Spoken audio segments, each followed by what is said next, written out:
Sanibonani, Mqeqeshi Wezinsizwa lo. Bathu phuthu ngingatshe ngaphuzu matshitshi komani. Bathu mfane empala semncane odanga bathi dabethi mdalanti cha bamswela bakethi ingane ehlaza cha. Ufuza abaphathi bezwe nqamalalo ejelishezi bathu ntombi zemdansa ngentsha be. Lithi umuhle webhutsu umuhle wematshitshi komani. Kunensizwe ngibhalelile la. Futhi ubhalile wathi sawubona mqeqeshi, ngicela ungisize ngenkinga yami. Uthi bafoke kukhona ingane esebenza eduze nasemsebenzini wami. Manje lo sisi hlezi engibuka njalo mangisebenza or ngidlula kwisitolo asebenza kuso. Yena uma ngimbingelela uyaphendula ezwakale njengomuntu okhululekile. So bengicela ungisize ngendlela engingacela inamba kuyena. Ngendlela elula or ehloniphekile. So ayivala lapho umfowethu. So kulula kakhulu mfowethu ukuthola inamba, ukucela inamba ake ngisho kanjalo. That is very easy mfowethu. Yabo. Lento kade ngangichaza before akhona amanye ama video nje la ngichaza khona in detail ukuthi inamba uyicela kanjani. But ke just ukuphendula umbuzo wakho ensukwini edlule bengise clicks yabo.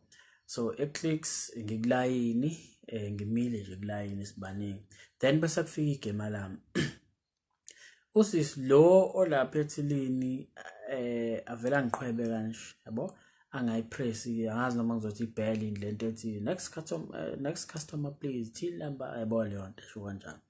So avela ngayipress athi ayangize mangiza kuyena bese mina ngithi ngesimile yabo just ukhombisa ukuthi hayi ngiyayidlalela bese uthi mina mina uyangibandlulula awuyipress lebhell yakho bese asimala na vela ipress yabo that's customer please ithina bese ngiyambuza ukuthi hawo uma lo muntu osemva ngabe esuke eza kuleli ithili uzokwenza njani yabo. So indlela leyo ebengibreaka ngayo ice andisebenzile because ngiyangithi kuwena ziningi indlela futhi fanele ukwazi lokho ziningi indlela zokubreak ice yabo. So ayike sibe ukuyixoxela nje kancane then mangibona bamile ngenyawo yabo akho stool sokuhlala bese ngiyambuza ukuthi hawo manje nima isikhathi nilolumile nje la anangisho istool sokuhlala yabo. Bese achaza ukuthi hawo size siphumule ngelunch nakhona nje uthi ufike endlini hawo inyawo nje zibhlungu yabo nje kwasikhathi sokuthi upheke nani kuba nzima yabo uyangibalise bese ngamtshela ukuthi ha kodwa kuba ngcono uma ufe endlini ngoba babazi uya athi ukuthoba nenyawo yabo athi we inkinga mangabe ngekho ke yabo kuba nzima yabo thothi ufike endlini nje nakhona nesikhathi awunaso ukhathele uyalala yabo.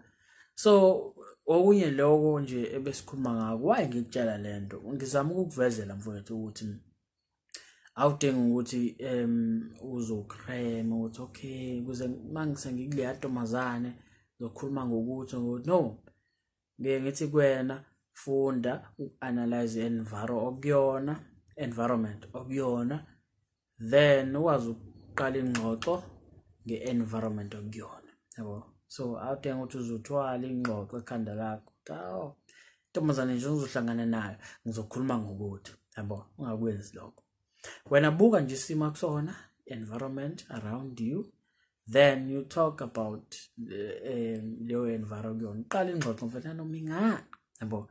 That's why ngikutshela lento ngizama ukuvula amehlo ukuthi awukho limited ingxoxo iqala noma ingani yabo. So mfowethu ukuthola inamba nje la sengiphendula lo mbuzo wakho into ozoyenza uzofike nje umbingelele nje obuhlezi ujwayele umbingelele then mhlawumbe ukhulume nanoma ingani njengoba sengikwenzelile isibonelo then mhlambe bese uyamtshela ukuthi hayi angakubambezeli inkosazana ese mhlambe kusayi lunch yakho noma mhlawumbe ubudlula nje ngalapho yabo uyabona ukuthi ubusy nawe kufanele uyoba busy Tjhatha engakubambezela inkosazane but ngakujabulela nje ukuthi hayi ngelinye ilanga nje sike sishawa umoya nje sobabili solithuba nje lokuthi nje sazane kancane yabo. So usho kanjalo.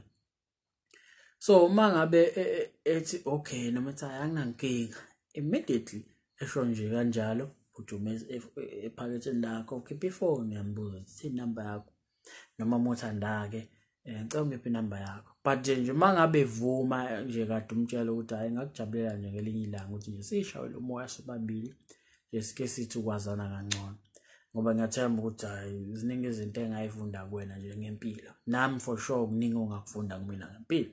So manje okay, uyavuma phela yabo. So shona ephaketheni fakisana sakho ubuye nefoni yakho, ithi inamba yakho uzokunikeza ngaphandle kwenkinga, noma ngicela ungiphe inamba yakho akunankinga, but inamba uzoyithola. Inamba uyithola kanjalo mfowethu, awuthi nje ufika kuyena nkosazana ngicela ungiphe inamba yakho yabo. Manje njalo uzothola i-current, uzophoxeka yabo.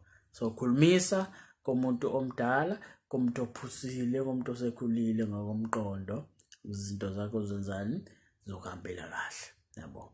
So mabwenze kanjalo hayi mfowethu mancane amathuba ukuthi ungaphumeleli ekuthenini uyithole inamba yabo. So iyona ndlela nje the easiest way esebenzayo ukuthi uthole inamba leyo.